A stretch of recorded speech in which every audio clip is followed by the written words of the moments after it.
We are back. Another edition of Kevin's Corner, fittingly a month out from the start of training camp. This is Monday, June 24th. Again, we'll get that full training camp schedule later this week, and then July 24th will certainly be the kickoff to things at Grand Park. Eddie Garrison, always good to see you. How are you on this Monday? Likewise, how are you? I'm good. Did you have a good weekend? I did. I always am kind of like, you get to this point, you're like, damn, July 4th, here we come. Like, here we go. I mean, it's once you see the training camp schedule, I feel like it's about to really get here very quickly. And I'm intrigued, and I'm honestly looking forward to this podcast specifically. I think it's going to be one that is very Anthony Richardson centric, and I don't want to get into as much as we're debating shoulder soreness or things like that. I don't think you can talk about Richardson without speaking to his playing style, to be fair, and just the nature that comes with that.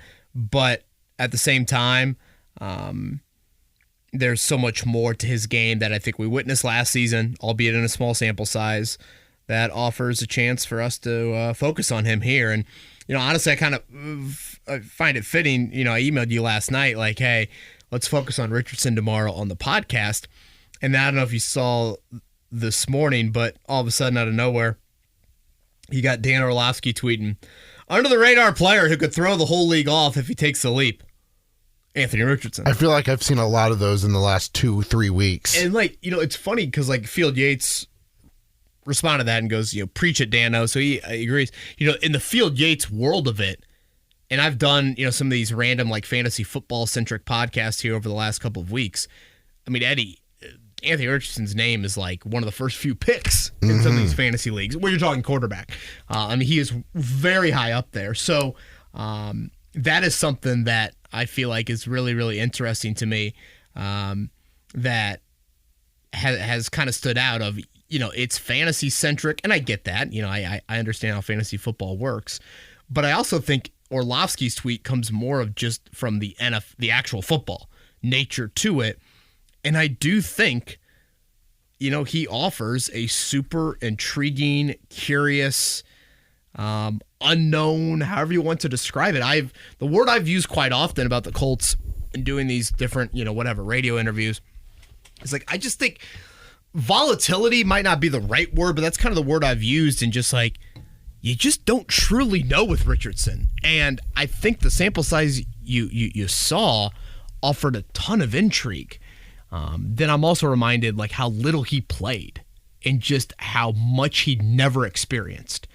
And, how does all of that unfold this year? So I do think it's a really curious time to be a Colts fan. And just there's a lot of intrigue. And again, I think if you can separate yourself from the injury questions, which you have to acknowledge with him, but at the same time, I do think there's a whole lot here that is very intriguing about number 5. Want to mention this really quickly. I know there are some of our listeners that are, primarily podcast listeners and may not listen to your show in the mornings from 7 to 10 a.m. on the Fan, or the midday show with Query and Company with Jake Query, Jimmy Cook, and then maybe even the Ride with JMV. So they may not be aware of this, but in a few weeks, July 18th, they can come meet you in person at the Back Nine Golf and Entertainment here in downtown Indianapolis for the Back Nine Golf event with Franciscan Health, and we'll have food, drinks. What else we got going on? It's a grand old time. Yeah, going to start at I think 11 a.m.'s check-in, noon official start time on that Thursday, the 18th. Yeah, for those that haven't been to the Back Nine Golf and Entertainment Center, it is awesome. Cool shot of downtown.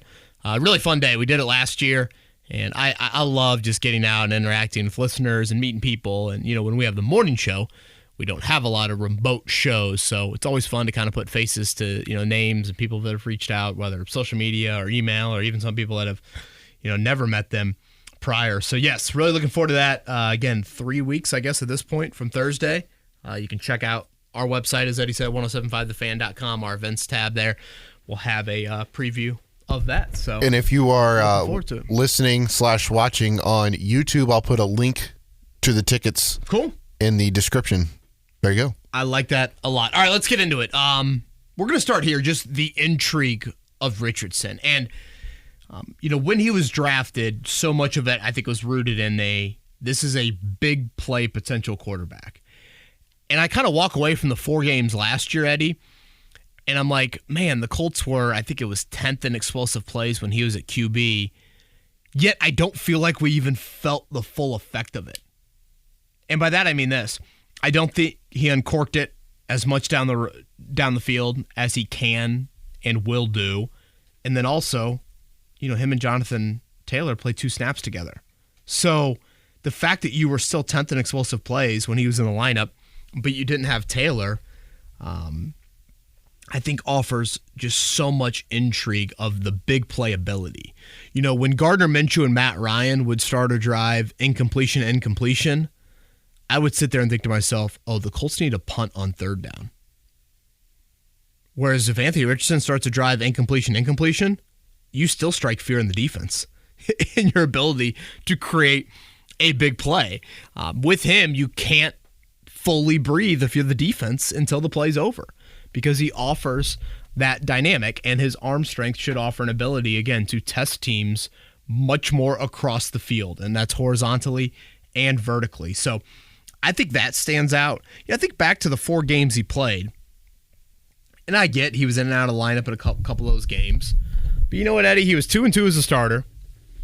The one loss to open up the year was, I thought a pretty good back and forth game where you had a lead in the 4th quarter against Jacksonville. And then you had the Rams game, which was an awful start, but then he spearheaded it, and he was a huge part of leading that comeback, and you lose in overtime to a very quality Rams team. So think about that. Again, I could preface it 1,000 times in this podcast and saying the sample size is what it is, but 2-2, losing to the Jags and losing to the Rams, granted 2 home games, to me, not the end of the world for a rookie starter. I think another thing that needs to be very high on the intrigue list is you should be a better red zone team. Oh, yeah. We've said this a million times, and I remember saying it right after the draft happened. Why do college teams bring in the dual threat quarterback in short yardage of the red zone? Because when the field shrinks, you want a multi-purpose individual that's touching the football, and that's exactly what Richardson is. At times, you have to go off script when the field shrinks a bit, and just a little subtlety of a guy slipping off you or a pump fake here, and you freeze defenders, and you can make them play. I mean, hell, we saw it at Lucas Oil Stadium. What was that, 2 years ago now with Jalen Hurts on the 3rd and goal play? And the seas just parted. Right, and just again, when you have that run threat, I won't forget watching that one because where I was sitting was the end zone, and I just see. I mean, it was a parting. It was a 1,000% a parting. One of us could have scored that. Yeah, well, let's not. I think the turf monster at the 2 maybe would have caught me there, but so much of that I think is really intriguing. I guess this is kind of a backhanded compliment, but I go back to that Rams game, and I think to myself, I remember doing a deep dive into that game because obviously you had such a Jekyll and Hyde nature to how it started and ended. Richardson was so poor in that game from inside the pocket, but was wildly dynamic outside of the pocket. He extends and makes that play to Mo Alley Cox for the big touchdown. I think he had a big play to Ogletree, if I'm not mistaken. The 2-point play, very similar to that. Again, it's the off-script nature, which he does a great job of. And I think what he also does a great job of is he doesn't bail to that immediately.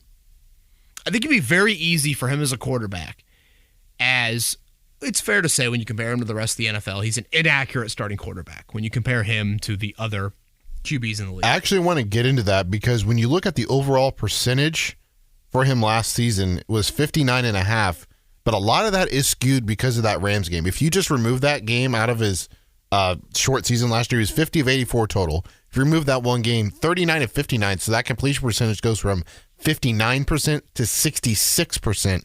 I don't know if we even have an accurate reading on his accuracy. Well, we could probably say we don't have an accurate rating, period, on him because he played 173 snaps. But sure. I'm going on. If you look at Florida, if you look at the preseason, and if you look at his 4 games, and you just measure that up to everybody else, he's inaccurate on that scale. Again, for the 1,001th time, It's a small sample size. So that's why I can't wait to watch him, because we're finally going to get clear answers. But if you look at that Rams game, he made so many plays off script. But again, he's not a guy that bails immediately to go to off script. I think it'd be very easy with a player of his skill set when you do struggle as an in-pocket passer. I want to say in that game, I think it was like 6 of 18, 6 of 19, something like that, inside the pocket. When you are that guy, it'd be very easy to say, oh boy, that doesn't look good, I'm tucking it immediately. And he's not that. And it comes back to the poise word the Colts use so often when evaluating him at Florida. It's that he has, when pressure gets around him, he's not deer in headlights. He keeps the eyes down the field. There's no one in the NFL that does it better than Patrick Mahomes. I think that is such a special quality that's very difficult to teach in a player, and I think you saw that. And I remember Sean McVay was glowing in his praise post-game of Anthony Richardson and, you know, what he did. Obviously, we all remember the Aaron Donald is draped on him and he chucks the deep ball down to Alec Pierce. But, you know, I was reminded in that game, Eddie, of like, I want to say it was the final drive. I think the Colts were tied, and it was 3 straight plays, all 3 inside the pocket, incompletion, and then it led to overtime.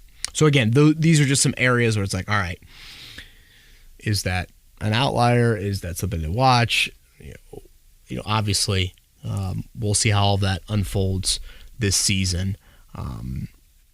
So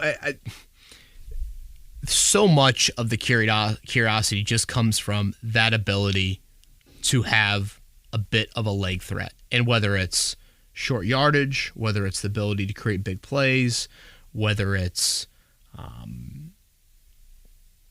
I guess those two, honestly. And I've brought this play up so many times, but to me, it tells you everything you need to know when you watch the all-22 play of Zach Moss's big touchdown against Tennessee back at home in whatever that was, week 5 or week 6. Ironically, the game Richardson gets hurt.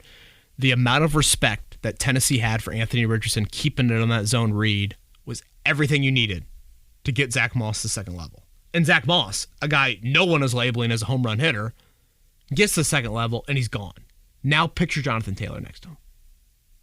A true home run hitter. Taylor's hit home runs with every quarterback he's played with. And none of them have had a real leg threat. I mean, Wentz maybe a little bit.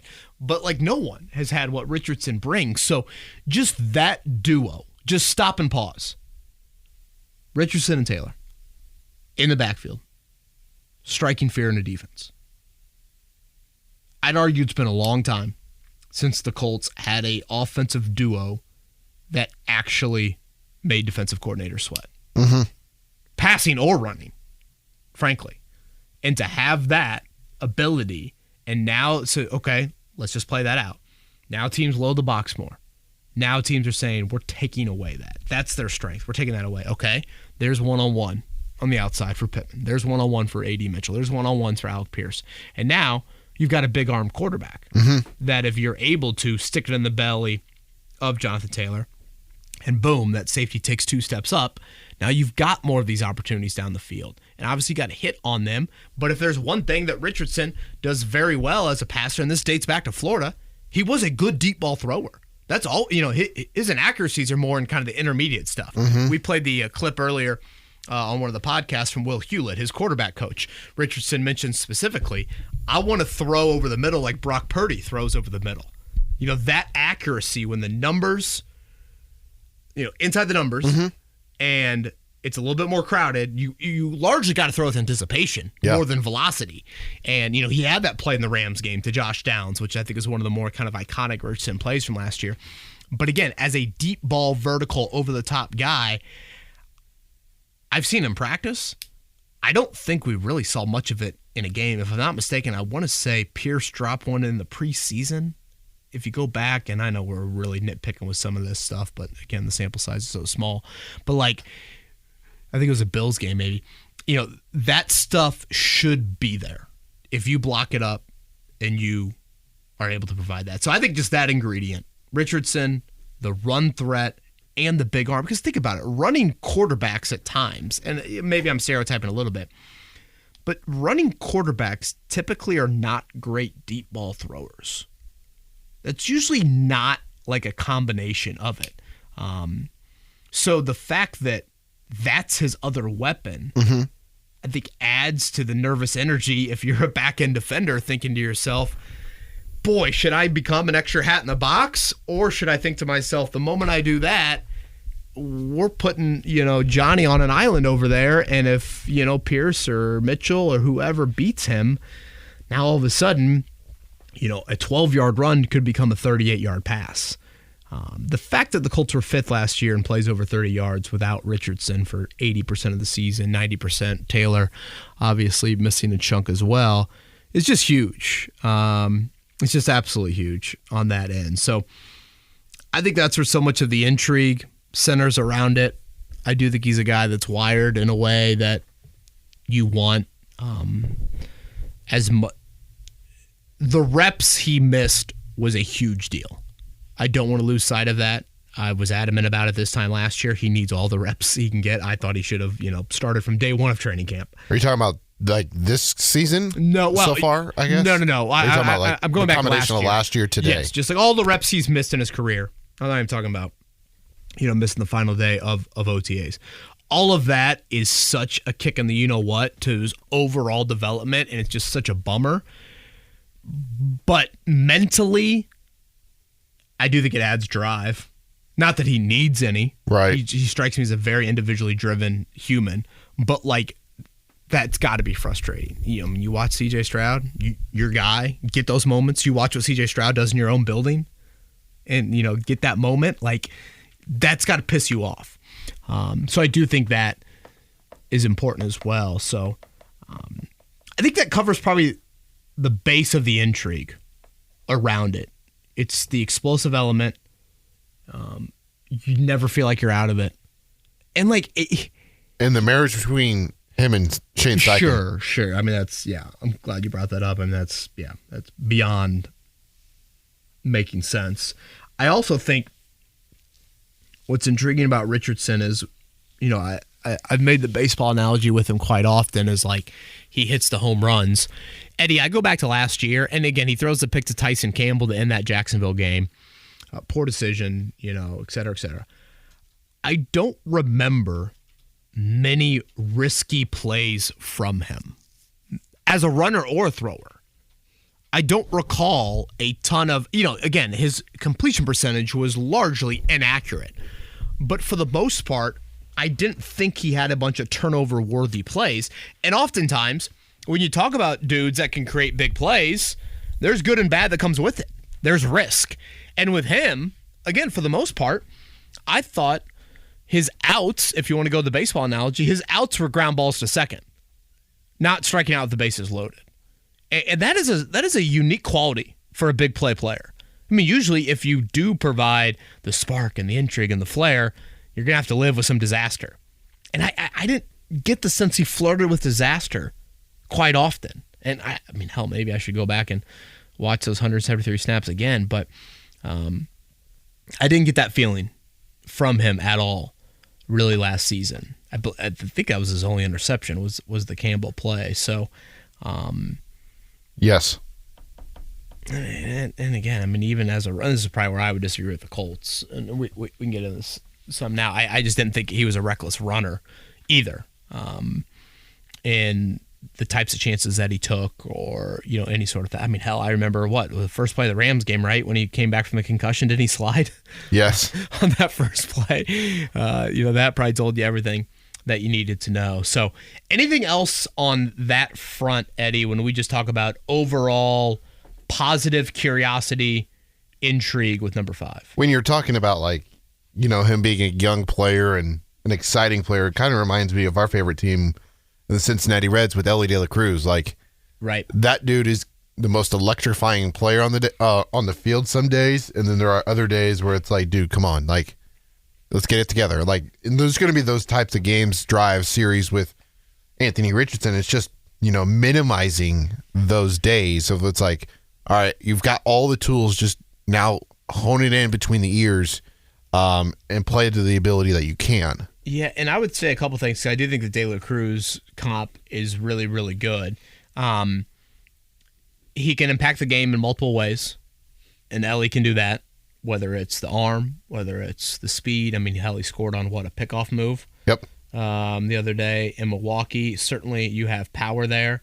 But at the same time, when you look at him as a batter, I don't know, maybe I'm wrong on this. I would think he probably ranks up there in strikeouts. He is, but he's been screwed a lot too, so.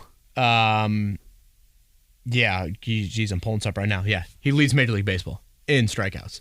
I don't get that with Richardson. Like, I don't think, and I don't know, maybe he'll become a little bit more turnover prone than he has been so far, but that wasn't really the MO at Florida either. Just like massive turnover numbers where you've got to rein that in. So that I think covers everything for me intrigue-wise. Again, unless you got more to add on that front, let's dive into the questions. Cleveland Cavaliers are hiring Kenny Atkinson as their head coach. Really? Golden State assistant, yeah. Gotcha. He was a former Net head coach, right? Yes. Obviously, I think the biggest question is just health. Like, can he stay on the field? And if he does, how does he improve and how does he look over the course of his 17-game schedule? Yeah, and again, for me, like, I don't even want to dive too deep into health here. Inevitably, when you talk playing style, I guess there is a little bit of health off of that.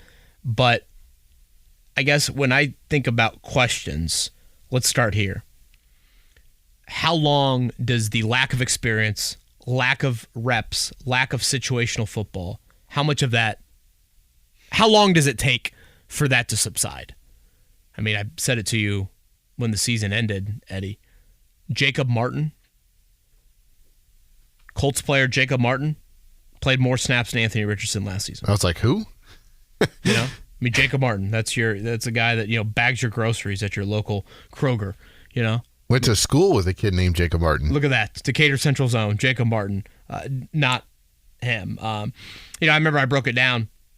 I think it was 36 or 37 Colts played more snaps than Richardson. If you want to look at the numbers of the 68 quarters he could have played, he played 25 of them. If you look at the 51 practices he would have had in the regular season, he practiced in 15 of them. So it's just, his eyes are more virgin than most. And that's just a bummer from that rookie year. So progression-wise, how does he see all of those things unfold? And it's like, look at the Jags game and look at the Rams game. The Jags game, you're down 3 late, he throws a pick. The Rams game, he leads his big-time comeback. You tie it. Again, you've got the 3 straight incompletions. Being in more of those just would have done wonders to him. And he basically played 2 6-quarter segments.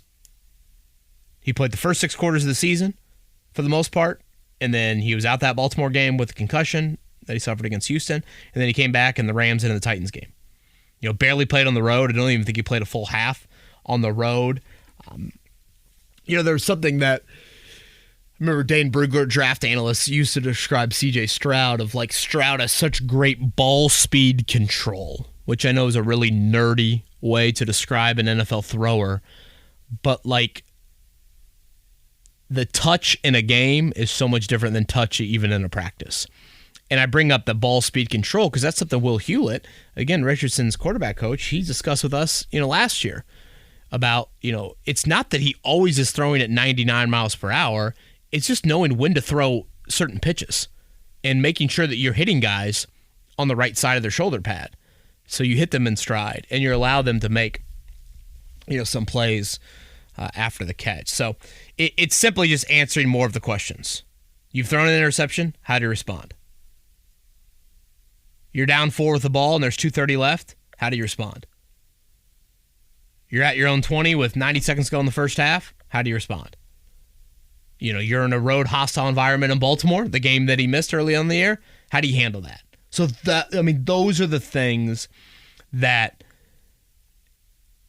you just missed out on. Jonathan Taylor fumbles the football in the red zone. Sure. How do you respond? And you know what? As much as like adversity, how about the good stuff? You have a lead with, you've got a 4-point lead with 4 minutes to go, and you're about 4-minute offense. Do you know what to do on 3rd and 6 in terms of risk and reward? in a play of that situation. Those are all things that, like, even if you look at his Florida career, he didn't get anywhere near the C.J. Stroud Ohio State experience of that. So that's where I think questions have to remain on, okay, how does he handle those situations? Now, again, I don't get major deer and headlight vibes from him. Yeah. But what separates quarterbacks in this league? Red zone, 2-minute, fourth quarter. And I mean, week in and week out. The league is defined by parity. So part of me is like, that's why I think it's super intriguing what he can bring to the red zone. If Richardson can turn one field goal into a touchdown, that could be the difference between 2 wins over the course of a 17-game season. And I'm just asking for one. But how does he handle that? You know, how does he handle all those situations? And then I just think the last part of it, Eddie, and again, I guess this is like a little bit of injury stuff, but I'll focus playing style here. Just comes down to limit, not eliminate. When do you get down? When do you go for it? Those sorts of questions. And again, I'll go back here. I don't think Shane Steichen can say no to him as a runner.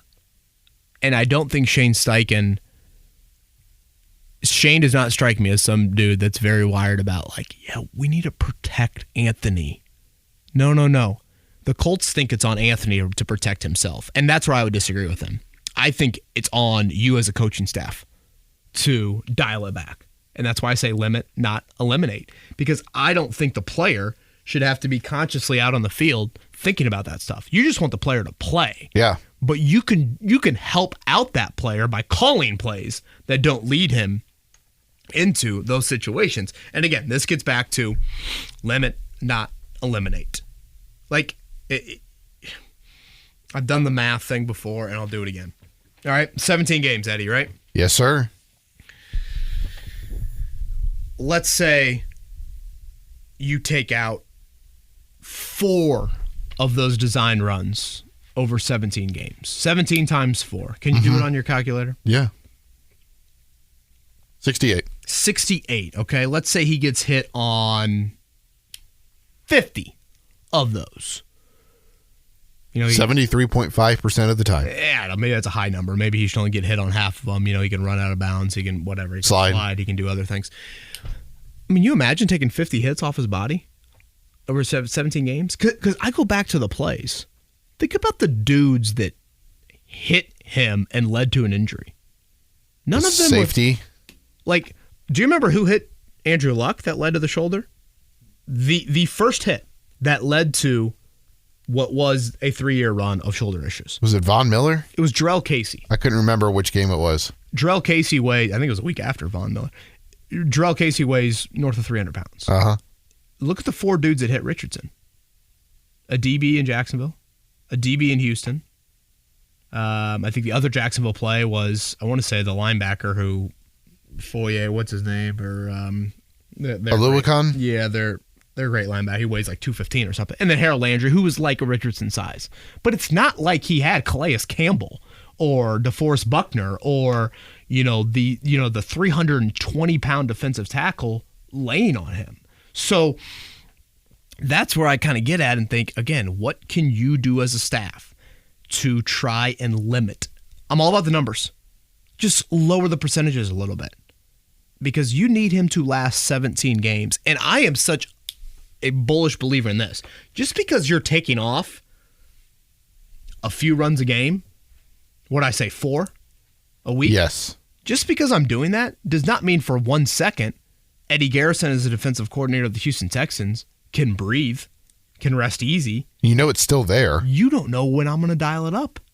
And you know it's still there. And the moment you get burnt by it, you're getting ripped because that's what he does. I want to say he had, I think it was 16 designed runs, I want to say. 16 of his 25 were designed? Was that what it was? Yeah, 25 in total. That's what I was asking. Yeah, I mean, Well, I know 4 for sure because those 4 touchdown runs were all designed. Right. And again, trust me, there are positives to running him big time. But at the end of the day, you're playing a game of longevity. You're playing a game of, and sure, you'll get to a 2-minute situation of Week 18, Colts-Texans, and you throw some of that out the window. 4th and 1 against Houston this year. You think it would look different if Richardson would have been under center? Of course 100%.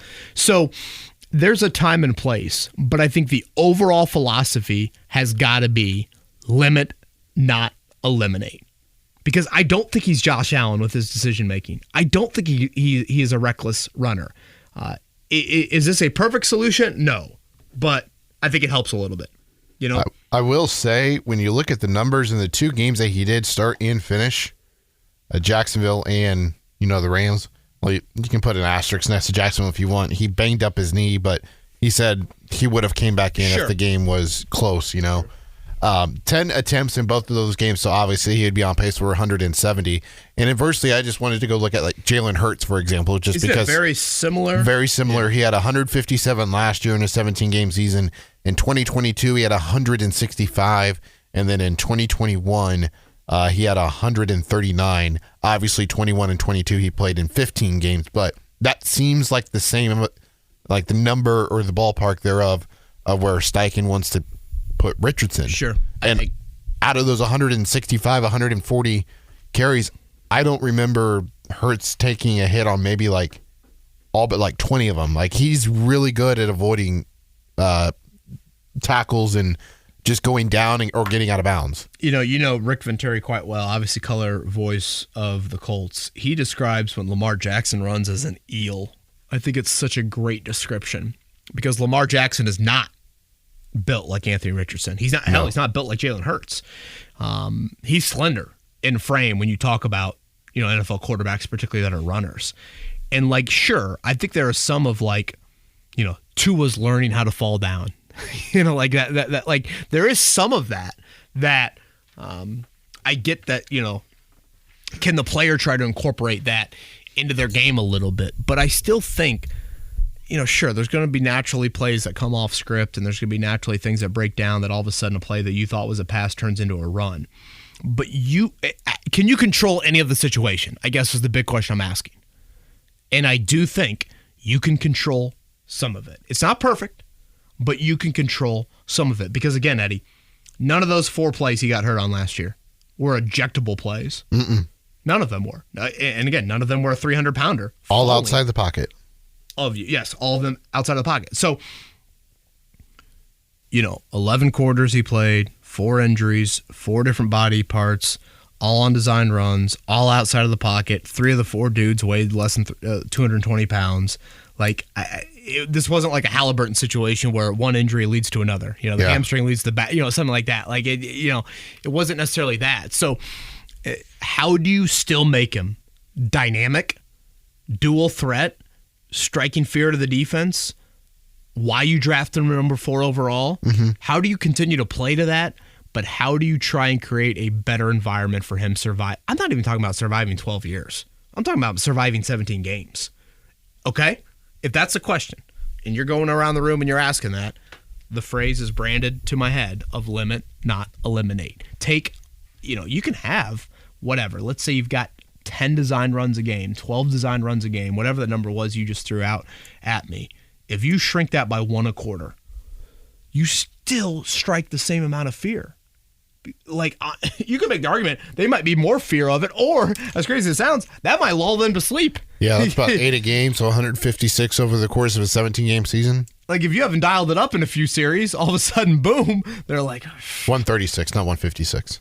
I kind of forgot that about him. So that is my biggest question. Probably, again, Colt-centric, because I don't think internally they agree with me at all in the limit, not eliminate. I don't. I think they think it's more on him. I mean, I go back to the Irsay quote at the owners' meetings of, he's not running too much. Okay. I mean, Irsay thinks that. Shane Steichen's dialing up those plays. Yeah. That aspect of it, to me is, do you consider it fluky, or do you look at it as, odds? Would you rather get tackled, whatever, 6 times or 8 times? They seem to think it's fluky, though. Correct, which just all by the way he was landed and obviously him not finishing the runoff in Houston. That's just a dangerous game to play. Can you try and control it some bit? And look, there are guys, Deshaun Watson tore his ACL on non-contact in practice. I get that injuries can be fluky. But at the same time, I think in general, the more you increase, I think there's a reason why Peyton Manning, Phillip Rivers, and Tom Brady had the run that they did, because those dudes can't run. They don't get hit. You know, I mean, that's a reason why their careers like that, and all these running quarterback, like Josh Allen to me, he's just, it's such an outlier. It's such an outlier that he stayed as healthy as he has. It's remarkable. I watch a Bills game and think to myself 3 or 4 times during a game, Josh Allen should be in the locker room. And yet he just bounces right back up and plays the next week, and et cetera, et cetera. So I think that covers everything. Kind of question rise. Again, to me, it's some reps-based stuff.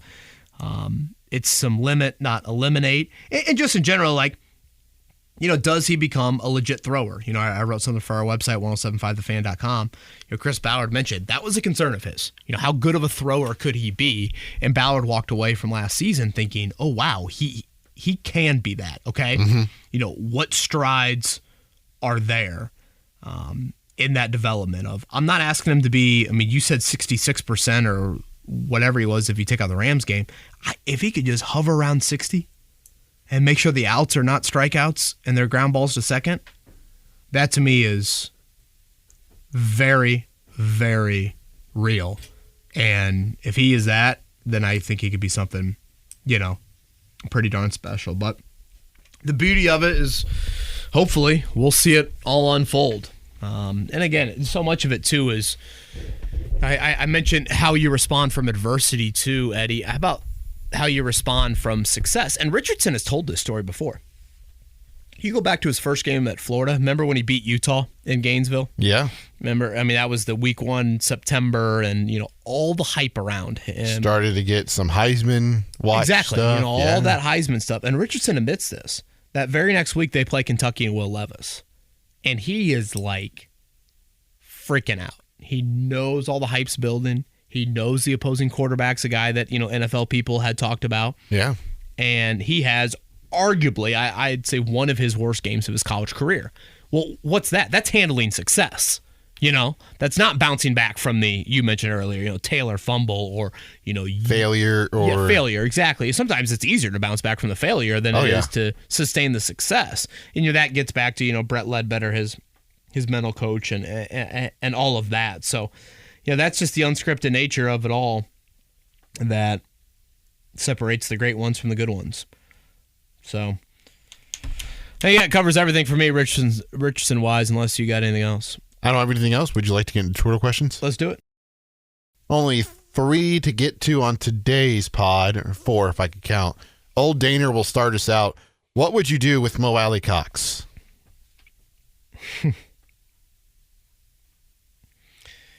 It's funny, Eddie. I just did a 53-man roster projection. Did you know? For the website. It's up on 1075thefan.com. First one that I've done here this offseason. I kept all 5 tight ends. All 5? I did. Wow. I did. I know. Where did you shortchange them in? I don't want to get too much into this. Yeah, but. I mean, you can shortchange a quarterback this year with the new QB rule. You know, as the third QB can be a practice squad, so that can save one. I think you can save a little at linebacker, just with how that position has evolved over the years. And as of now, I only kept 4 safeties. I don't see the need to. You know, I think what happens special teams wise will be interesting. You know, how does the kickoff rule? How does the special teams coordinators view that? Oh yeah. You know, do you literally just want your 11 best tacklers out there? You know, because it used to be like you've got to match athletes sprinting down the field for 30 or 40 yards and then make a tackle. Yeah. Whereas now it's like, well, hell, if I've got like whatever, if I've got Kwity Paye and he's a big, strong dude, and I just need him to operate in this little, you know, 3-yard box. You know, if he disengages the blocker in front of him, he's right there to make a play if everyone's disciplined in their lanes. You know, that sort of thing. So I think it'll be fascinating to watch how that impacts roster cuts. But to get back to it, you know, keeping 5 tight ends, obviously there's no need for 5. It's clearly the outlier. Most teams keep, 3, maybe 4. But, like, to get to Mo, I just kind of look at it like, why would you cut Mo Alley Cox now? cutting him earlier in the offseason, you might need money. I mean, do you need his money now? Not, I would say not. He's in a contract year. Right. He's, I think, a reliable blocker for you. So I just, go back to our position battles discussion on last week's pod. I view tight end as flip a coin each week, and who knows what'll happen. But can you keep 5? I think there's a way to keep 5. Now, one of them will be inactive every week, if everyone's healthy, which obviously last season Jelani Woods was never healthy. So how that position evolves off of that will be something to watch. But I think at this point, man, I think he's here. I don't view the staff. You got to remember, Ballard's was as high on Mo Alley Cox as about any player on the roster. Oh yeah. So you can't lose sight of that. But tight end and how they handle that. I mean, who's the easiest to sneak the practice squad? Is it Ogletree? Is it Mallory? God, Mallory is a 5th round pick who ran the fastest 40 of anybody at the combine. I just don't. I view Mallory a little bit above Ogletree in terms of, coveted out there. But not to mention, there's more, I think, on tape with Ogletree than there is with Mallory. Sure. And to earlier in the pod, you were talking about one-on-one options and stuff, and then to go back to last week with mismatches at tight end, and that's why you need one of these guys to, take the reins, for lack of a better phrase, of tight end one, is that if you can have a tight end that, gets a lot of one-on-one and they have to put a safety on him, that's one less, defensive back in coverage down the field that can allow a Alec Pierce or a Adonai Mitchell to get open down the field. Next thing you know, you hit a home run. Yeah, I mean, tight ends should be foaming at the mouth in this offense. And a lot of it could just be, zone read, dink, and dunk stuff. Yeah. Of hey, we got to worry about Richardson. We got to worry about Taylor. Hey, worry about Downs. Oh, shit, I forgot about the tight end. And all of a sudden, a simple little, pop pass goes for 13. So, yes, I do think tight end will be the one, where on a Tuesday night, these defensive coordinators getting ready for the Colts, and they're going to say, hey, we'll put a guy on a tight end, but we'll live with that. We're not going to live with the other stuff. Next question is from Wake Spike. He's got 2. First question from Wake Spike is, hey guys, should the Colts tell Anthony Richardson to sit out or avoid working with Caleb Williams before camp starts? Whoa. Is that not with nails painted? I guess not. Is that what it is? Now, Caleb Williams is a Will Hewlett guy, right? Yeah. Caleb was also an odd bird a little bit. I do think he's a little different. I think this time isn't as abundant as you're working out with others as it is earlier in the offseason. I mean, you definitely still do that, but it's only a month and a half. During that month and a half, you probably get a week, maybe 2, where you're just fully resting, vacation, et cetera, et cetera. And then the other aspect of it is, at some point the Colts are going to have, a mini camp where they're all thrown together, and obviously you're not taking Caleb Williams to that. So, hey, again, what did Richardson say? He wants to work on the Brock Purdy throw, so he's not worried about Caleb Williams. The other question from Wake Spike, how closely are the wide receiver productions tied to Reggie Wayne's ability to become an offensive coordinator at some point? Interesting. That's a question I hadn't really thought about. What is Reggie Wayne's future? This is year 3, right, of him as a position coach? Yeah. Boy, he hates the hours. Doesn't he? I could just never see him wanting to be any more higher on the ladder. I don't know. Maybe his eyes have opened up a little bit, but boy, he hates the hours. He always surprised me, though, when he did get hired as a coach. I always thought when he was a player that when he retired, he was done. He was just going to go relax and he obviously took whatever. A handful of years off post-retirement. Yeah, I'm always kind of torn on the position coaches and how to evaluate them. Hey, if their wideouts are good, does that mean they're really good? Yeah, certainly that's a part of it, but just a lot of it I think is behind the scenes. Sort of. It was kind of funny. We just had a former Purdue assistant named Steve Lutz on our show. He was kind of an early identifier of Zach Edey in the recruiting process, and it just kind of popped in my head as I looked at his resume. I was like, I don't see any Matt Painter overlap. So many times with these coaching hires, it's, oh yeah, I coached with this guy in this stop, and 3 stops later, we now are linked up together again. I was like, how did you become a Purdue assistant? And he mentioned that Matt Painter told him a story of being at a Nike coaching basketball clinic, and they're all playing cards one night. It's all these head coaches, and Greg McDermott from Creighton, where Steve Lutz was assistant, just starts raving about the assistant he has in Steve Lutz. Yeah. And Painter, sure enough, just takes that to memory, and all of a sudden, a couple more conversations happen. He hears Lutz's name mentioned a time or two again, and boom, he decides to hire him. It's funny how, that's more word of mouth. Obviously, Creighton had pretty good success with them, but how these coaching hires happen, I think it is a mix of kind of word of mouth, but also that as well. I do think a great quality the staff has is just their forward thinking. I think Shane is a big time, I'm confident in what we do, and I feel like we have an advantage each week, but they don't rest on their laurels. They are forward. They're looking for plays from high school teams, from college teams. They are very much into the let's bring as much creativity to the table and see what works and what's not. And maybe you'll find something, maybe you won't. One of their big plays last year, I think, came from a high school team. I'm trying to think what it was. But yeah, I think that's a quality that this coaching staff definitely has. Travis would like to know if you saw this, Kevin. The Colts saying no to a first-round trade back with the Rams when they coveted Texas defensive tackle Byron Murphy II and tried to move up from 19th to 15th. They offered the Colts the 19th pick, the 99th pick, which is in the 3rd round, and the 154th pick, which is in the 5th round, in exchange for the Colts pick at number 15 and their 191st pick in the 6th round. Yeah, this was interesting. Travis sent me to the. Okay, so walk us through that again. Okay, the Colts would have moved from 15 to 19. Is Correct. That right? That is correct. And they would have gotten a 3rd. Correct. And a 5th. And then the 5th and 6th would have swapped. Yeah. Is that right? You would lose a 6th, gain a 5th. I go back to what Chris Ballard said in the pre-draft presser, Eddie. 18 to 21 first-round grades. Uh-huh. So obviously the 19 range makes sense. Right on the cusp. But, by all accounts, he said Latu was a top 5 player in the draft. So they obviously had one guy covered. And it's not just one guy. It's one guy at a position of immense value. Oh, yeah. And I think that's a separator. That he struggled to hit on. Sure. That is another good point. And again, a guy that theoretically has a high floor based off his college production there and just the variety of his moves and the ability to line up on both sides and all of that. Yeah, if you played that out, didn't Quinion Mitchell go? He went in the 20s. 22. I think Terrion Arnold went a few picks later. Cooper DeJean. Brian Thomas was right there. Jacksonville got him, I think, at 23. Yep. So, yeah, Turner would have been off the board, though, right? Didn't he go 2 picks after the Colts? Yes.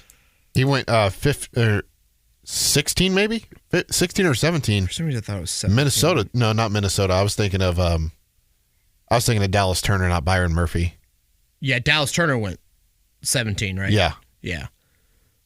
So you would have missed out on, theoretically, him as an edge rusher, but you could have got one of those top couple corners. So I just think pass rush matter. Again, I've always been more pass rush than corner. So I'm good with that. But I could see past Ballard drafts this making some sense. Oh, yeah. Recouping a 3rd rounder. That's, that sounds like Ballard's dream. I'm shocked he said no. I just think it goes to show what they think of Latu, clearly. And again, not just Latu. It's Latu plus the position he plays. Right. Last Twitter question comes from avid listener. You say Anthony Richardson is a specimen, but how much different from Andrew Luck is he body-wise? Why do I say this? Honestly, I think Luck was a specimen too, but you've seen AR more than I do, so you would know.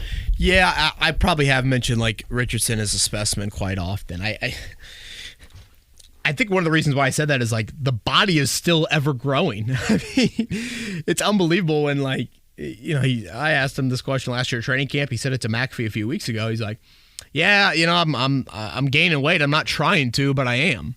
Yeah. Gosh, you forget that, like, you've got some human beings, particularly males out there, that can still, like, grow at the age of 21 and 22. I mean, Didn't he say the same thing last year? Like, he said the same thing last year during training camp. Yeah. I was like, was it a plan to put on, like, 10? He's like, yeah, about 10 pounds bigger floor. He's like, no, it wasn't a plan. I just, I'm just a growing boy. And it's like, gosh, you kind of remind yourself. And I feel like you heard those stories at times of the Pacers and Paul George. Early in his career. And I think Paul was a 2-year college guy. So kind of a similar age range there. So I don't know, when you get to the NFL, they're all freaking specimens. Yeah. Let me be very clear on that. But, like, Luck was always a quarterback, really. Richardson wasn't initially that. If you want to nitpick, I guess, from a height standpoint, Richardson, he's got him probably by an inch. He's probably got him by 10 to 15 pounds. And then he runs a little bit, a couple tenths faster 40-yard dash-wise. And, Luck, to me, I just think physically, I go back to Luck as a rookie. As a rookie and as, second-year guy, I never saw Luck's body evolve too much. Sure, there are times, obviously, shoulder-wise, where he had to do a lot of different stuff there. But I just think Richardson is different. He's just, I don't know. It's hard to describe. I just think he's built a little differently. Luck was obviously still a super good-looking athlete and a big dude, but I'd put Richardson on another tier. Would you rather be Scotty Scheffler right now or somebody else? I think I'd rather be Scotty Scheffler, right? Didn't he just win? Yeah, he just won again. Yeah. Yeah, hell yeah. I want to be Scotty Scheffler's caddy is who I want to be. How much of a cut does the caddy get? You get 10% if you win, 8% if you're a top 10, and I want to say it's like 5% or 3% for anything else. I saw a stat where Scotty Scheffler's caddy would be like 28th on the PGA Tour money list right now. That's nuts. That's wild. How great is that? Also, how great is it that the wife is now driving into these tournaments? Yeah. That was wild yesterday. How about that 18th green? Did you see the drone shot? No. Of the protesters? I'm not sure how much this will surprise you, Kevin, but I don't really get into golf. It was all over social media. You couldn't miss it yesterday. The drone shot of the 5 protesters was awesome. It literally looked like at times you had cops running in, like from the fairway. It looked like bullpens clearing. Like when the fight happens on the mound and like you get the dudes, running from the bullpen. By the time they reach second base, they're just out of breath. Great effort by some of these cops there, 80 yards back in the fairway. But I'm like, yeah, at that point, you might just hold your ground back there and not waste all your energy. So, hey, shout out to Tom Kim for making the putt. You had the red spray paint right next to him still there. Scheffler. I thought Scheffler handled it quite well. 2 things here in conclusion. 1, were you able to soak in any of the Olympic swim trials? I was, yeah, a lot of it, actually. It was kind of a nightly occurrence for the Bowen family watching that on the couch. Great drama. Awesome. I'm biased. I felt like as a city we pulled it off well. I was actually on Georgia Street last evening. As in Sunday the 23rd? Yes, thank you. The final day, yes, Sunday the 23rd. MCing a little kind of fan fest event that they had out there. So, yeah, super cool. How about you? Did you take any of it in? Yeah. Olivia and I went on Saturday night. Nice. Man, Caleb Dressel is just an absolute unit, man. Talk about a specimen. Yes. I was talking about a specimen. I would love to be able to take 2 years off of something and return to an Olympian form. Yeah. And be that close to shattering a world record. Or beating a world record. Not shattering, but... It is quite impressive. Second thing here in conclusion, 473 podcasts later, and we're having a rebrand. We're having a rebrand. No pod for July 4th week. So no pod coming up next week. So we'll start, I think we'll get 2 more in before training camp, probably, maybe 3. Well, we'll find out after the announcement is made about the announcement. Yeah, exactly, right. But I assume July 24th for the report date, and then first practice typically that next day, the 25th. So, yes, it'll still pop up in your feed. Don't worry about it. But yeah, new logo change. I think, honestly, full transparency is going to help with some SEO stuff. But yeah. We'll have a rebrand coming up. Nothing earth-shattering, again, from a name or brand standpoint. But don't be alarmed. We'll do that, I believe, in early July. All right. Cool? Yeah. Eddie, have a great 4th, man. You too. Hope you guys enjoyed this. If you guys have any thoughts, questions, you know where to find us. We'll talk to you. Enjoy the summer.